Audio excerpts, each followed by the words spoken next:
Welcome back to the video. This is me Akshita. So friends, तो आज था मेरा मैथ्स का पेपर। तो मैंने मैथ्स के पेपर का कोई भी वीडियो नहीं शूट किया है, तो इसलिए मेरे पास उसका कुछ भी क्लिप वगैरह कुछ भी नहीं है। तो कल होने वाला मेरा हिंदी का पेपर, तो उसके लिए भी मुझे पढ़ाई करना होगा और तैयारी भी करना होगा। और आज का मेरा पेपर मैथ्स का ठीक ठाक गया। और आपको तो पता ही है कि हमारे स्कूल में एक दिन का भी गैप नहीं मिलता एग्ज़ाम के टाइम। अगर संडे हो तो गैप मिल गया, अगर मतलब कोई फेस्टिवल वगैरह हो तो गैप मिलता है, वरना फिर गैप नहीं मिलता है। तो हमारा एग्ज़ाम डेली मतलब बिना एक भी दिन गैप करके होता है।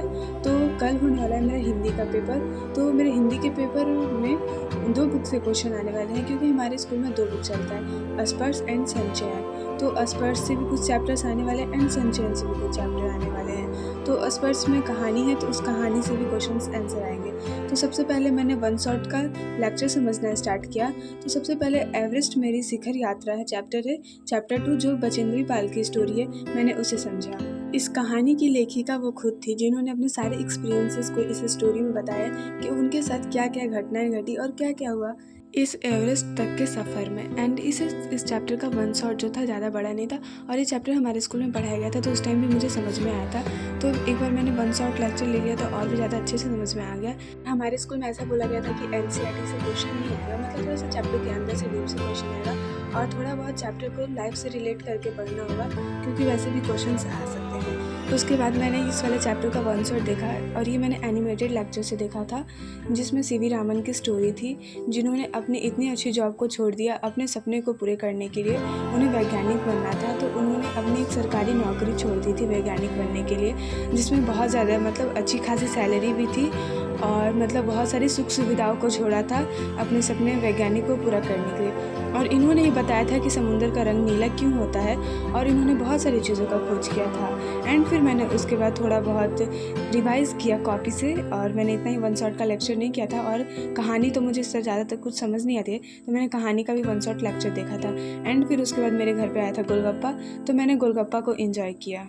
एंड उसे खाने के बाद फिर से मैं पढ़ाई करने के लिए बैठ गई। तो उसके बाद मैंने पोएम पढ़ना स्टार्ट किया, जो मतलब कविताएं थी उसे पढ़ना स्टार्ट किया।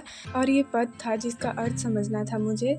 वैसे हमारे स्कूल में पढ़ाई हुआ था तो उस टाइम मुझे समझ में आया था, बट अभी फिर से मैंने इसे समझ लिया, और जितना भी पहले मतलब क्लास में मैंने इसका वर्ड मीनिंग लिख रखा था, फिर से इसे समझ लिया। और वैसे समझना तो खुद से भी आसान था, बट मैंने वन शॉट का लेक्चर ले लिया, उससे मुझे ज़्यादा समझ में आएगा। तो मैंने आशीष सर के लेक्चर से पढ़ा।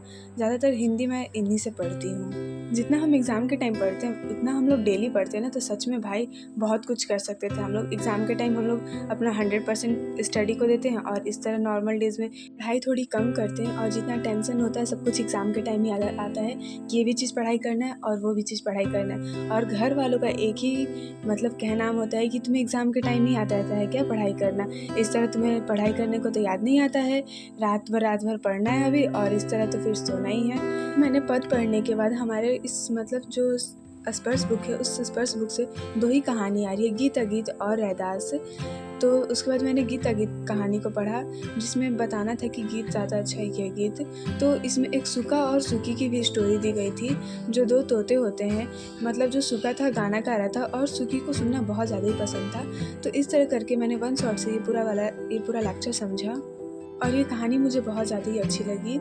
और कल होने वाला है हमारा हिंदी का पेपर, तो मतलब मैं थोड़ा सा जब एग्ज़ाम का टाइम रहता है तो मैं थोड़ा सा लेट सोती हूँ, बिकॉज़ मुझे रिवीजन करना होता है, और एग्ज़ाम के टाइम ही तो हमें याद आता है सब कुछ रिवीजन करने का। इस तरह तो मतलब मैं बहुत कम रिवीजन करती हूँ। मतलब एग्ज़ाम से पहले मैंने इन सारे चैप्टर को पढ़ रखा है, मतलब एक बार मैंने रिवाइज़ भी किया था, बट एक बार फिर से रिवाइज़ कर लेते हैं। और एग्ज़ाम से पहले बस क्या बचता है, रिवीजन करना ही हमारा आखिरी सहारा होता है।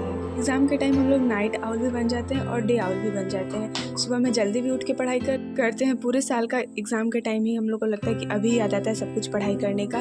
तो उसके बाद मैंने हिंदी का थोड़ा बहुत बुक से भी रिवीजन करना स्टार्ट किया था।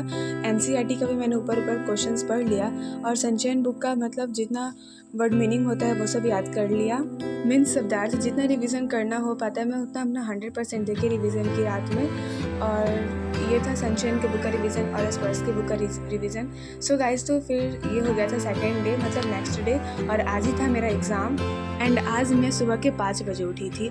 इस तरह तो मतलब मैं 5 बजे इमेजिन भी नहीं कर सकती हूँ कि मैं सुबह में इतना जल्दी उठी।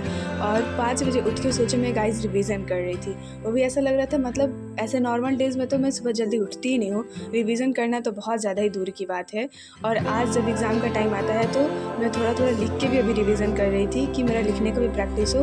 और मैंने हिंदी ग्रामर सब कुछ पढ़ लिया था, पत्र वगैरह सब कुछ अपने हिसाब से तो मैं सब कुछ पढ़ के जा रही थी। और आगे पेपर कैसा आए, पेपर को देखने के बाद ही पता चलेगा कि पूरा हमारा रिवीजन करना सक्सेसफुल होता है या नहीं। कल तक तो मुझे कुछ भी पेपर के लिए डर नहीं लग रहा था, कि ऐसा लग रहा था कि पेपर आएगा, हो जाएगा, एकदम आसान होगा, सब कुछ हो जाएगा पेपर में। बट जो सुबह में मुझे इतना ज़्यादा डर लगना स्टार्ट हुआ और नर्वसनेस इतनी ज़्यादा स्टार्ट हुई कि मैं बता नहीं सकती हूँ। मतलब इधर मैं पढ़ाई भी कर रही थी, याद भी कर रही थी, और मुझे डर भी लगा जा रहा था। ऐसे सारे लोग तो बोलते हैं कि हिंदी हार्ड नहीं होता है, सही में, बट मतलब पढ़ना हार्ड नहीं होता है, लेकिन इतना ज़्यादा ये लिखना हार्ड होता है ना कि मैं बता नहीं सकती हूँ। और लिखने के लिए भी बहुत ज़्यादा ही होता है। ठीक है गाइज़, बाय।